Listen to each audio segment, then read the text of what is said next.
오늘은 건물 투자에 대해서 좀 얘기를 하려고 하거든요. 건물 투자에서 어떤 걸 얘기하려고 하냐면 가장 많이 하는 실수가 또 건물 투자할 때도 있어요. 그러니까 제가 상가 투자할 때도 상가 투자할 때 실수가 있다고 말씀드렸잖아요. 건물 투자도 마찬가지예요. 건물 투자할 때 사람들이 가장 많이 흔하게 하는 실수가 있거든요. 제가 그 부분을 좀 오늘 좀 말씀을 드리고 싶어가지고 좀 영상을 좀 준비했습니다. 그게 뭐냐면 건물도 똑같아요. 왜냐면 사람들이 아파트 투자에 대부분이 익숙해져 있거든요. 그러니까 아파트 투자를 잘했던 분들이 건물도 하는 거예요. 뭐 극히 뭐 일부 사람들은 처음부터 건물 투자만 계속 하시는 분이 계시겠지만 대다수 90% 이상은 아파트로 돈을 좀 버신 분들이 건물 투자로 넘어오는 거거든요. 그러니까 그분들이 여기에 너무 익숙해져 있는 게 가장 큰 문제점인 거죠. 그래서 이거를 동일선상에서 보다 보니까 아무래도 실수가 좀 많아요. 그 아파트 투자할 때 우리가 뭘 많이 봐요? 처음에 학군지. 자녀가 있는 분들은 학군지를 많이 보죠. 학군이 좋은지. 그 두 번째 뭐예요? 교통. 왜냐면 교통이 좋아야 어딜 가도 편하잖아요. 내가 직장을 다니는 것도 중요하고, 그리고 뭐 내가 뭐 누굴 만나러 갈 때도 교통이 좋아야 너무 편하잖아요. 교통이 불편하면 너무 불편하단 말이에요. 그건 당연한 거예요. 부동산이 너무 당연한 거고, 그 주택 투자할 때도 아주 기본이에요. 그리고 뭐가 있어요 또? 뭐 녹지, 뭐 공원이 있다거나, 뭐 저기 보면 호수가 있다거나, 한강변에 사는 건 너무 또 좋겠죠? 그런 게 또 있고, 그 다음에 인프라. 인프라, 아파트 주변에 뭐 인프라 잘 돼 있어 너무 편하잖아요. 뭐 병원도 있고, 학교도 있고, 뭐 백화점도 있고, 또 상점도 많고, 뭐 먹거리도 많고, 편하잖아요. 인프라. 그 다음 뭐예요? 또 아파트 살 때. 우리 대단지 많이 보죠? 대단지. 뭐 1000세대 이상, 2000세대 이상, 대단지. 왜냐면 그게 왜 그러냐면, 그만큼 편의시설도 아파트 단지 내에 많이 되어 있고, 그리고 주변에 그런 배우 수요가 강하기 때문에 인프라도 잘 돼 있기 때문에 우리가 그런 아파트를 선호하는 거예요. 그리고 나중에 뭐 재건축과 뭐 이런 걸 하더라도 대지가 큰 대단지가 좀 또 수월하겠죠. 아무래도 또 여러 가지 또 여건도 많이 좋고, 그 다음에 주거의 쾌적성이 있죠. 우리가 뭐 사는 곳들이 막 기차 다니고 막 지하철 다니고 막 차 빵빵거리고 그러면은 시끄럽잖아요. 주거의 쾌적성 굉장히 중요해요. 조용하고 유해 시설하고도 약간 동떨어져 있는 이런 걸 본단 말이에요. 그러니까 우리는 이런 거에 너무 익숙해져 있어요, 이거를. 근데 건물 투자는 그렇지가 않아요. 건물 투자는 여기서 동일선상을 보면 절대 안 돼요. 우리가 쉽게 생각해 보면 우리가 뭐 누구를 만나러 갈 때 상점들이 몰려 있잖아요. 거기들이 쾌적해요? 거기가 무슨 뭐 우리가 했던 뭐 학교들이 모여 있고 막 이래요? 그렇지 않단 말이에요. 그러다 보니까 어떻게 보면은 쉽게 생각하면 뭐 다 그렇진 않지만 이 주거를 보는 거랑 약간 반대로 생각해야 돼요. 그 사람들 대부분이 동일선상에서 보거든요. 반대로 봐야 돼요. 반대로. 그러다 보니까 상업용 부동산에서 물론 뭐 이렇게 일맥상통하는 부분이 있어요. 제가 아까 말했던 부분을 한번 다시 한번 좀 좀 이렇게 나열해 보면서 비교 한번 해볼까요? 첫 번째 뭐였죠? 교통이죠. 교통은 당연히 좋은 게 좋죠. 교통은 교통은 주거지에서도 교통이 좋은 게 좋겠지만 반대로 이렇게 생각도 해봐야 되는 거죠. 교통은 주거지랑 너무 또 밀접해 있어도 불편한 점이 있어요. 왜냐면 시끄럽기도 하고 혼잡하기도 하고, 그쵸? 그러니까 적당한 거리감이 좋아요. 적당한 거리감이. 근데 상업용 건물들 어때요?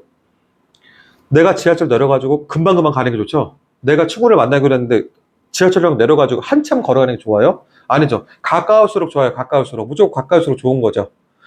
너무 멀리 있으면 사람들이 가지를 못해요. 가지를 못해.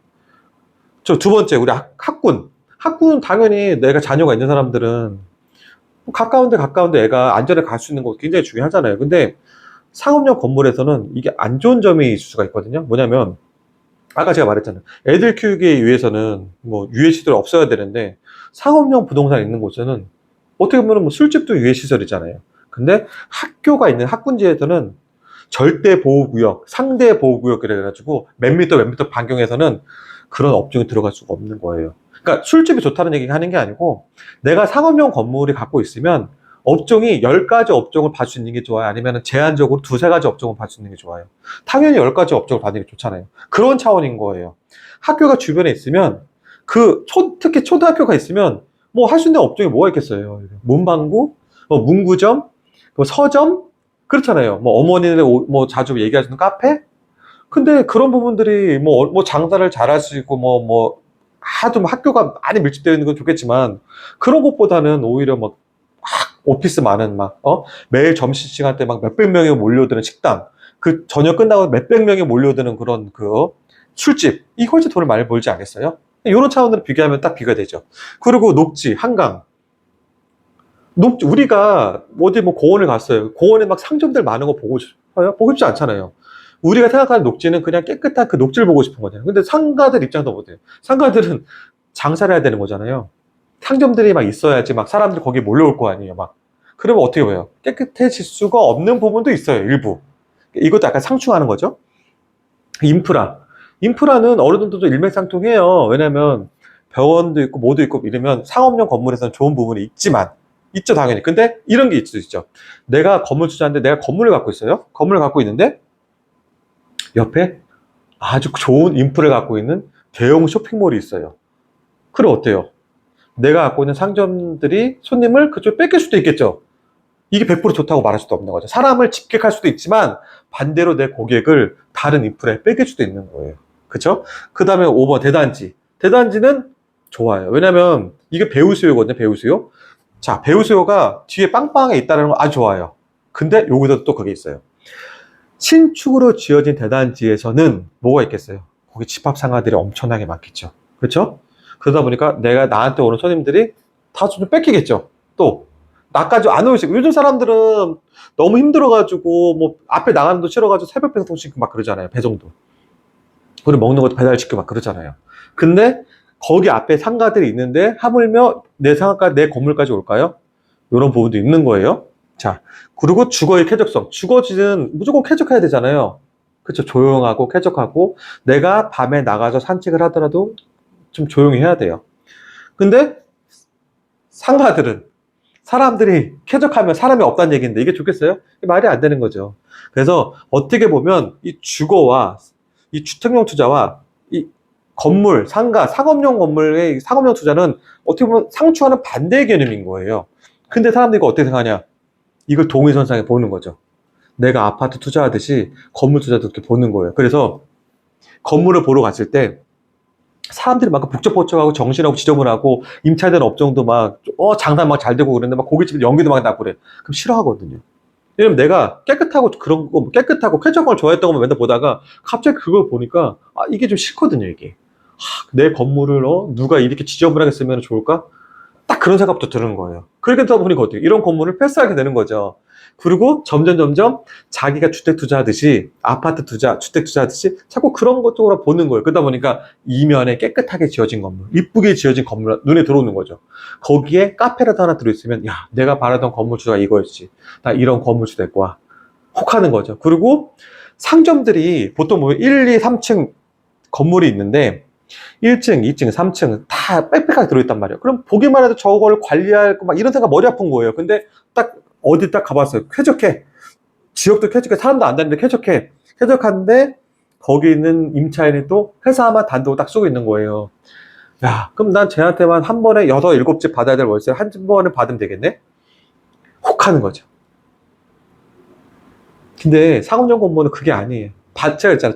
반대로 생각한다는 반대로. 자, 통건물이 있어요. 통건물이 있으면 관리하기 편안한 건 맞아요. 맞아요. 근데 이 회사가 나가면 어떡할 거예요? 이 비싼 임차, 6개 받아야 될 임차비를 한 번에 받아야 되는데. 그 여기는 사람도 없어요. 받아야 될 임차 업종도 굉장히 제한적이에요. 이쪽은 음식점도 받아야 되고, 세탁소도 받아야 되고, 노래방도 받아야 되는데, 여기는 들어올 수 있는 업종이 딱 회사로 맞춰진 건물이거든요, 그냥. 지어진 것도. 그러면 난 회사밖에 받을 수가 없잖아요. 굉장히 제한적이라는 거죠. 봐주는 업종이. 그리고 오피스들은 굉장히 또 많아요. 요즘에는 그 프라임 오피스라고 그래가지고 우리가 가면은 뭐 일지로라든지 강남대로 가면은 태안으로 가면은 엄청난 큰 빌딩들 있죠. 그런 데를 선호해요. 왜냐면 우리가 아파트 선호가 똑같아요. 관리가 편하거든요. 그런 프라임 오피스들이.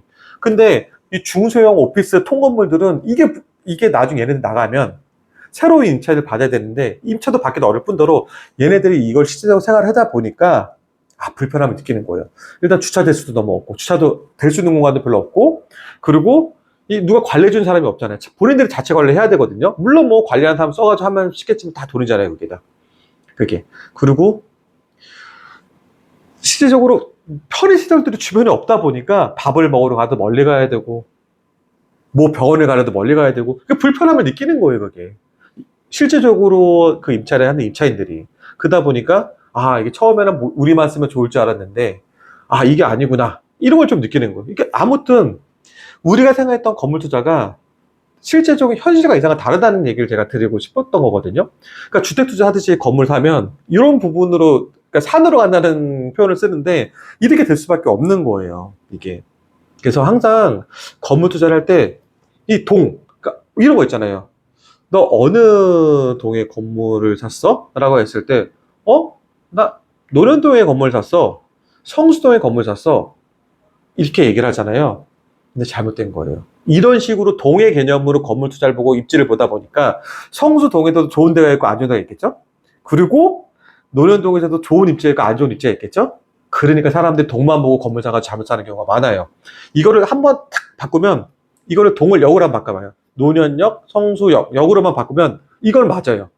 나 성수역 에 근처에 있는 건물 샀어. 노년역에 근처에 있는 건물 샀어. 상업용 건물에서요, 교통에 근접할 수 있는 거 있잖아요. 사람들이 오기가 편한 것들이 상업용 건물한테 굉장히 중요하거든요. 그러니까 동을, 이거는 하나의 팁이거든요. 동을 역으로만 바꿔도 돼요. 예를 들면 뭐 연신내역, 수유동에 건물 샀어가 아니에요. 수유역에 건물 샀어. 미아역에 건물 샀어. 회화역에 건물 샀어. 회화동에 건물 샀어가 아니고요. 예. 이런 식으로 동을 역으로 바꿔도 내가 보여지는 시야가 완전 좁혀지는 거죠. 그럼 나는 강남에 건물 사겠어요가 아니고 저는 강남역에 건물 사겠어요. 이렇게 나와야 되는 거예요. 그러면 중개인들도 건물을 소개해 줄 때, 이분은 강남역에 건물 사고 싶다 했으니까 강남역 반경 몇 미터 안에 있는 건물을 소개시켜 줄 거예요. 근데 그냥 예를 들면 그냥 강남에서도 뭐 역삼동, 예를 들면 뭐 논현동, 이렇게 동을 얘기하면 논현동이 엄청 크잖아요. 그 역에서 막 1km 되는 곳도 있고 막 2km 되는 곳도 있는데, 그런 곳에서 사도 이거 논현동은 맞잖아요. 역삼동도 맞잖아요. 틀린 말 아니잖아요. 그런데 건물 사면 상업용 부분에 건물의 가치가 없는 부분도 많고, 실제적으로 현재 그 부분에 임차가 되어 있더라도 이 임차인에 나가면 대체할 수 있는 임차인이 얻기가 좀 쉽지 않은 부분이 반드시 생겨요. 그런 부분들이. 그러니까 제가 처음에 말씀드렸던 건, 이 주택 투자를 보듯이 내가 좋아하고 내가 깨끗하게 쓸 임차인을 받고 이런 게 중요한 게 아니고요. 이 임차인이 어떤 걸 원하는지가 굉장히 중요해요. 그래서 상업용 입지는 어떻게 보면, 쉽게 보면은 이 주거 입지와는 반대가 된다. 이렇게만 생각을 해도 조금 생각의 틀이 약간 많이 바뀌실 거예요. 일단 요거 하나만 잘 생각해 보세요. 상업용 건물과 주거용 건물의 입지는 반대다. 요거만 일단은 알아두는 걸로 오늘은 마치겠습니다.